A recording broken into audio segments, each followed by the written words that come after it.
ኢትዮጵያ ያለውኝ አይደለም ዘመድ መሆናችንን ብርህ የሚባል ልጅ ይወለድ ይፈጠር በህይወት ይኑር አይኑር እማታውቁ ሰዎች አሁን ከዚህ ከመጣ በኋላ ምንድነው ዘመድ ነነቁ ምናምን እናኔ ምን አገባኝ? እውነቴን እኮ እኔ አሁን ምን ይሰራልኛል? ድሮ ነበር ባውቃችሁ ደስ የሚለኝ። እውነቴን ነው። እኔ ለምን እኔ እኮ ጣልቻችሁ አይደለም፣ በጣም ወዳችኋለሁ ዘመዶች። ነገር ግን እኔ አልፈልግም። እኔ ለምን እንደሆነ ዘመድ በጣም የማላቀውን ሰው ማወቅ የምፈልገው እስከ 2016 ነበር። ይሄን 3 አመት ምን እንዳስነኩኝ ምን እንደነካኝ አላቅም። በቃ ሰው አልፈልግም። እናንተ እኮ በጣም ጥሩ ሰው ናችሁ፣ ባትሆኑም ናችሁ ልበላችሁ። ኢትዮጵያ ያለው እኮ እኔ መወለዴን እኮ አይደለም የእናንተ አጎት ወይም እናቴ የእናንተ አክስት ወይም አባቴ የእናንተ አጎት እኔም መውለዱን ራሱ እናቴ እኔም መውለዷን አታውቁም ነበር።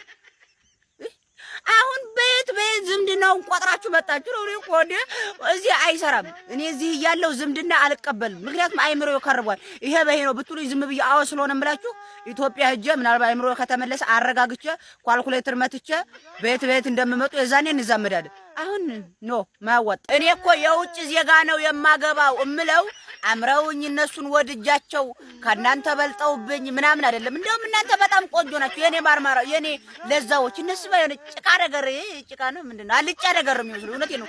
ነገር ግን እናቴ ልጄ እኮ ፈረንጅ አገባልኝ የኔ ልጅ እኮ አቤት ፈረንጅ እኮ አገባ እያለች ደስተኛ እንድትወድ ስለፈለኩ ነው። ትንሽ ቡና መጠጫ ቢያረግ እንደው ያኔ እንትና ላይ እኮ አቤት ወንድነቱ እንደው ፈረንጅቲቱን ኑሮ ለቀቅ አረጋት ፈረንጅቲቱን እያሉ ትንሽ እንዲያሙኝ ስለፈለኩ እናቴ ልጄ ፈረንጅ አገባ አቤት ነጭቲቱ ዜጋ እንደው ወስዋች ቻይናቱ ፈረንጅቱ በቃ ያለውን ለቀቅ አረጋት እንድትልኝ ነው። እኔ አምረውን አልጫ ይውላ ምንም እናቴን ለማስደሳት ብዬ ነው። እኔ ይሄ ፍቅር የምትሉት ኮረና ግን አዋራጅ ነው እንዴ? አስበሽዋን ራስሽን የምትወጅ በሰው ዘንድ የምትፈሪ የነበርሽ ልጅ አንዱን ቆዳ አፍቅረሽ እንደዚህ ቀውለለለ እያልሽ ወድቀሽ ራስሽን ጥለሽ እንዴ! በጣም አዋራጅ ነው። ክብረ ቢስ ነው የሚያደርግ የነበረ ሰው ሁሉ እንዲንቅህ ያፈቀርሽው ሰው አይደለም። በሱ ዙሪያ ያሉ ሰዎች ራሱ እንዲንቁሽ ይሆናል።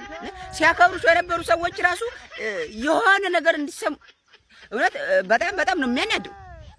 ቢቀርስ ዝም በቃ ቆሙ እዛው የሆነ ነገራችሁን እንደያዛችሁ ሳትዋረዱ ቁሙ ቀሩ ሰል ቁማችሁ ቀሩ ያልኩ አይደል? አንድ ቀርቀራችሁ ሲደርስ ታገባላችሁ እንዴ? 4 5 ምናምን የምትጀናጀኑ ሰዎች ግን ማለት ነው።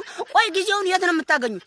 እውነቴን እኮ ነው። አስባችሁታ እናንተ 4 5 ምናምን የምትጀናጀኑበትን ጊዜ እኔ የጧት እንቅልፍ ብተኛበት ምን ያክል ጤነኛ እንደምሆን የጧት አይምሮ ምን ያክል ሊሰራ እንደሚችል አስባችኋል? ቆይ እናንተ ከየትኛው አረብ ሀገር ነው ያላችሁት? ይሄን ያክል ጊዜ 4 5 መጀናጀኛ ጊዜ የምታገኙት? እውነቴን ነው። እኔ እንደዚህ የማወራው ጊዜ አጥቼ ከእናንተ የባሰ ምናምን አይደለም።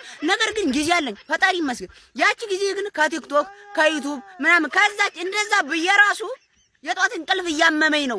ልነሳ አልችልም። አላርም ስልኬ ጋር ቦክስ በመግጠም ሳለችው ይሄ የ5 ሴት ወይም ደግሞ የ5 ወንድ መጀናጀኛውን ጊዜ እኔ ጧት ላይ ብተኛበት በጣም ጥሩ ሰው እንደዚህ ቲክቶክ ላይ መጥቻ አስቸግራችሁ ነበር። በጣም ጤነኛ ሰው ሆንላችሁ ነበር። እውነቴን ነው።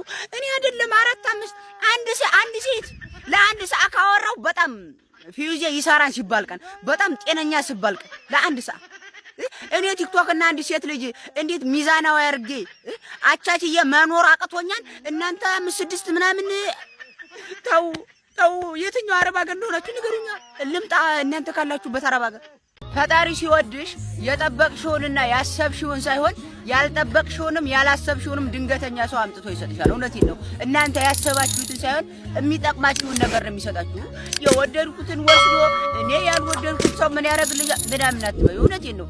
እርሱ ሲወድሽ የሚሆንሽን ነገር ብቻ ነው የሚሰጥሽ። አንቺ ያሰብሽውን ሙሉ እኔ እኮ እስካሁን ሰው የጸለይ ነው ሁሉ እኮ ተሰምቶ ቢሆን ጠፍተን ነበር። እውነቴን ነው። እኔ ላንቺ እቺን እንደው እቺ ሊያጥፋልኝ እየጸልያለሁ እንደው አንሊስ እንደው እቺ ሊያምጣልኝ እየጸልያለሁ። አንቺ ደግሞ እኔ ላጥፋልኝ ብለሽ ጸልያለሽ። ተያይዘን ገደል እንገባ ነበር። ግን እሱ የሚሆነን ነገር ብቻ የሚሰጠን። እውነቴን ነው። ምንም ነገር ሳይኖራ አብራህ የነበረችን ወርቅ ሴት ልጅ ከዛ ከሆነ ጊዜ በኋላ ጥሎ መሄድ አይከብድም? እውነቴን ነው። ቆይ ይምጣጣላችሁ ኑሮ ራሱ የጸጸት ምናምን የሚባል ነገር አይመጣም? ከመጀመሪያው ገና ከመንስኤህ በፊት ለስራ ከመነሳሳት በፊት ከጎን የነበረችውን ሴት አሁን ከሆነ ወቅት በኋላ ተረግጣ ምናምን ተረስታለች እኮ እሷ ስላንተ ማሰብ ምናምን ልታቆም አልቻለችም። አንተ ግን ከዛ በኋላ በቃ ተለዋውጠ ምናምን እኔ እኮ ሰው በቃ አሪፍ እየሆነ ነው ማለት ምን ይወራል? አሁን የሚወራ ነገር ሲኖር እኮ ነው የሚወራው። ሰው እንደዚህ ይገላበጥብናል። በቃ እኛ እኮ ሲጀመር ምንም ነገር ከሌለው አትቅረብ።